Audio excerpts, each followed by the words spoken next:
শুক্রবার আমার কাছে ইন্ডিপেন্ডেন্স ডে, যে দিনটা আমি আমার মতো করে নিজেকে নিয়ে এই দিনটা কাটাই। সো আজকেও সেরকম কোনো ব্যতিক্রম কিছু নাই। একেক দিন একেক শুক্রবার আমার কাছে একেক রকম।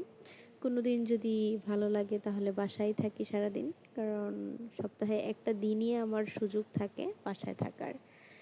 তো অন্যদিকে আজকে অনেক অনেক অনেক দিন পর আমরা বেরিয়ে পড়লাম। হুট করেই প্ল্যান করা হয়েছে যে আমরা কিছু খেতে যাব। তো আর দেরি না করে তাড়াহুড়া করে রেডি হয়ে পড়লাম। আজকে হিন্দুদের একটা উৎসব ছিল, যার কারণে রাস্তায় প্রচুর জ্যাম ছিল। রিক্সা ঘুরিয়ে তারপর আমরা অন্য রাস্তা দিয়ে জিন্দাবাজার চলে আসলাম। এই জিন্দাবাজার শুক্রবার দেখতে যে কীরকম লাগে, সুন্দর লাগে, কিন্তু এই একটা দিন ছাড়া বাকি সব দিন হচ্ছে রাস্তায় প্রচুর জ্যাম, প্লাস এত মানুষ থাকে সেটা বলার বাইরে। অবশেষে পৌঁছে গেলাম আমাদের গন্তব্যে। আজকের গন্তব্য ছিল মিট বক্স, যেটা সিলেটের ছোট্ট একটা রেস্টুরেন্ট, বাট যার খাবার কোয়ালিটি অনেক বেশি ভালো। তাদের ডেকোরেশনও একটু চমক রেখেছে তারা। ছোট একটু জায়গা হলেও এখানে খুব সুন্দর করেই ডেকোরেশন করে নিয়েছে। এরকম নতুন নতুন রেস্টুরেন্ট এক্সপ্লোর করা আসলে আমার কাছে অনেক বেশি ভালো লাগে। যদিও আমি মিটবক্স রেস্টুরেন্টে আগে একবার গিয়েছিলাম, সো এটা হচ্ছে সেকেন্ড বার। তো যাই হোক, অনেকক্ষণ বসেছিলাম আমরা। মজার বিষয় হচ্ছে একটা টেবিল থেকে আরেকটা টেবিল চেঞ্জ করছিলাম বারবার, জায়গা থাকে না তো। স্পেস হওয়ার পরে আমরা ওইখানে চলে যাই। দেন অবশেষে আমাদের ফুড চলে আসছে।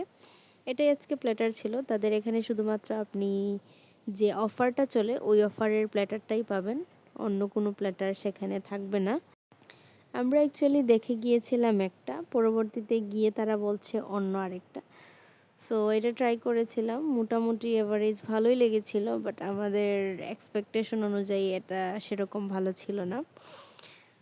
তো এই প্লেটারে যা যা ছিল, chicken Manchurian, fried rice, nachos,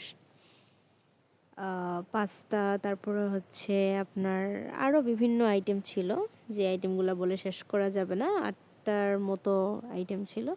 সবগুলোর মধ্যে আমার সবচেয়ে বেশি ভালো লেগেছিল নাচোস আর হচ্ছে পাস্তা। সো যাই হোক, আপনারাও কিন্তু তাদের রেস্টুরেন্টটা ভিজিট করতে পারেন।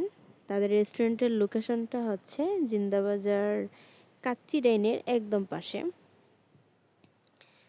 একদম ফার্স্ট ফ্লোরেই তাদের রেস্টুরেন্ট। এখানে কিন্তু প্রচুর মানুষ ছিল, সো একটা টেবিলও খালি ছিল না, এরকম ভিড় ছিল।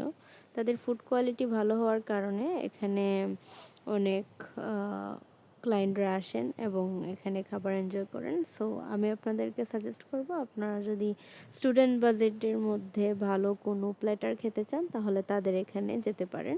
তারা খুব ভালো বিহেভিয়ার করবে আপনার সঙ্গে, আর হচ্ছে তো কম প্রাইজের মধ্যে একটা ভালো প্ল্যাটার খেতে পারবেন।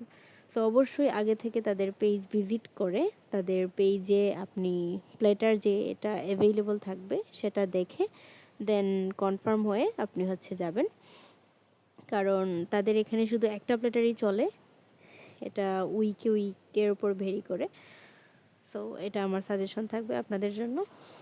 এরপর বাইরে আমরা বেরিয়ে পড়লাম, যেহেতু আমার রুমমেটদের ডিউটি ছিল সেজন্য আমরা একটু তাড়াহুড়ো করে বেরিয়ে পড়েছিলাম।